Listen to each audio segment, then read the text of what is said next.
Sebelumnya, gedung lama rumah sakit umum tersebut sudah tidak digunakan lagi untuk melayani pasien dan proses pengobatan lainnya.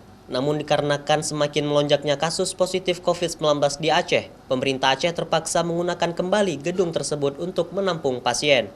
9 ruangan yang baru digunakan ini nantinya akan mampu menampung 100 lebih pasien positif COVID-19. Selain itu, nantinya akan ada ruangan lain bagi pasien positif COVID namun memiliki riwayat penyakit bawaan lainnya, sehingga dapat ditangani dengan serius dengan riwayat yang ada.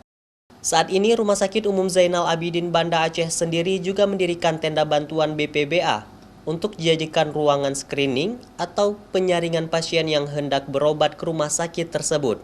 Hal tersebut dilakukan karena meningkatnya tenaga medis yang positif corona. Ya, ini kan ruang perawatan Pineri ya, Pineri 1 sampai Pineri 6, kemudian ada beberapa ruang transit atau ruang screening karena pasien yang datang itu kondisi sekarang ini kan fenomena banyaknya orang tanpa gejala.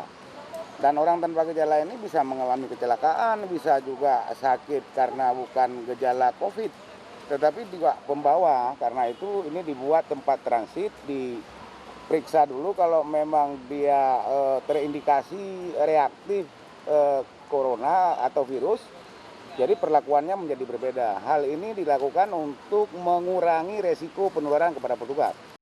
Hingga kemarin, data terbaru dari Dinas Kesehatan Provinsi Aceh, kasus positif baru COVID-19 di Aceh terjadi penambahan sebanyak 96 kasus, sehingga total kasus di Aceh berjumlah 674 kasus.